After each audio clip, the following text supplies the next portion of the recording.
This was a piece of dyed fabric that I bought several years ago, and I decided that I would use my curved ruler and quilt each section different ways to show how to do different effects with kind of how you can get different effects with your curved rulers.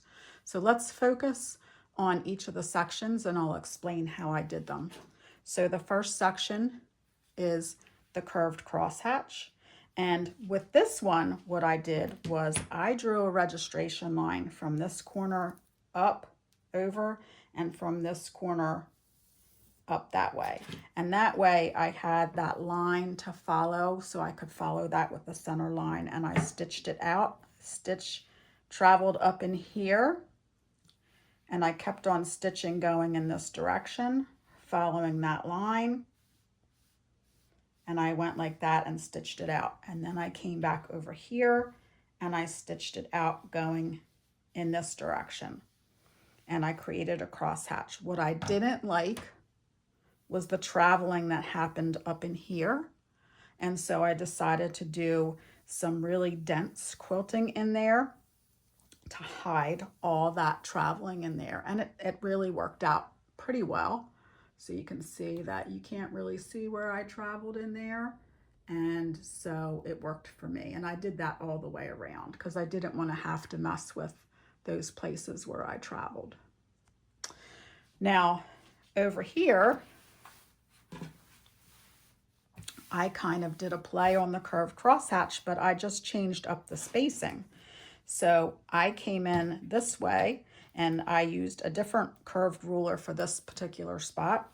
But I came in and I changed up the spacing. So I would do, say, a 1/2 inch spacing and then a 1/4 inch spacing, a 1/2 inch, a 1/4 inch, a 1/2 inch, a 1/4 inch. And then it created this type of effect.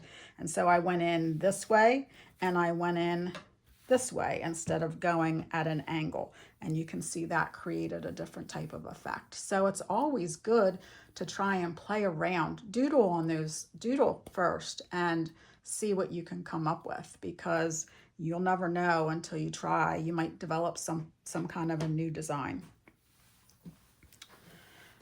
So over here with this, I decided to start at a point. So I picked a point here and I took my ruler and I swiveled out, traveled down, and I kept the same starting point right here.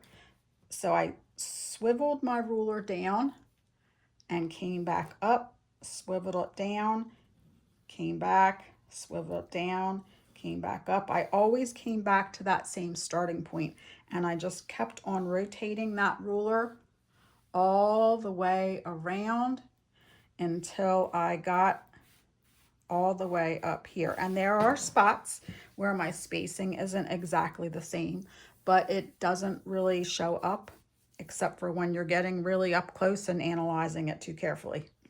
So, and again, I went in with that really tight quilting and covered up all those spots where I traveled.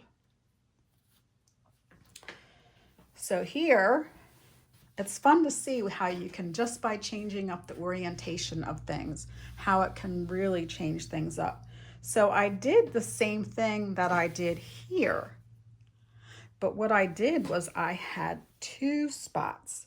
I had 1 rotation spot here and 1 rotation spot here.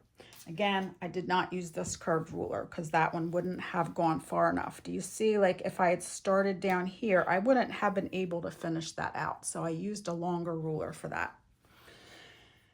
So I started here and I went around, again, just always pivoting at that same spot and just rotating that ruler.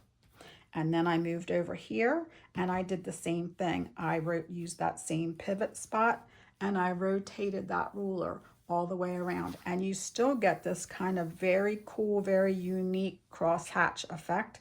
And again, I used that very tight kind of sand type quilting to get rid of all the travel spots so you can't see them. And then last but not least is this spot here. So for this one, I used a little bit deeper ruler. This one you can see has a, let me see if you can see it better on here. It has a deeper curve on it opposed to the one I was just showing you. And so the different curves are going to give you a different look. So with this one, I took, let's see if I can get us down there a little bit closer. So I stitched, traveled up, stitched, traveled up, stitched, traveled up, stitched. And then I came over and I started the next one. And I sometimes did 3, sometimes did, well, it looks like I always did 4 or 5. And then I would get over to here and then I would come up in between and travel to get those. And so, and sometimes, look here, this one's not super perfect. That's not really perfect, but you can't really tell in the scheme of things. So you just want to make sure that you're always doing that kind of, you're progressing up and you're creating kind of a faux Baptist fan that's sort of more like a background fill, but it can create such a great, unique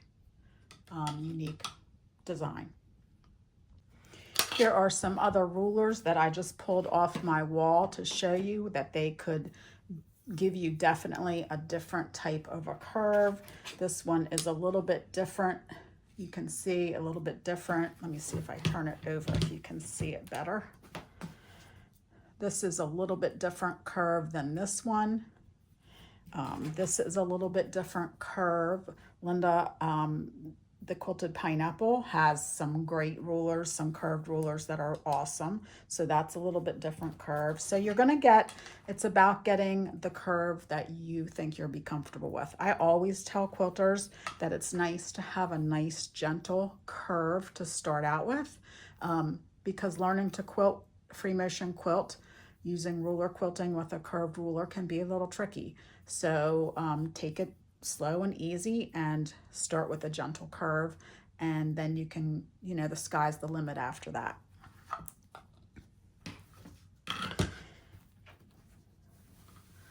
So here's that quilt again, and hopefully that has given you some inspiration about different things to do or different things to try, even with your free motion quilting and your ruler work.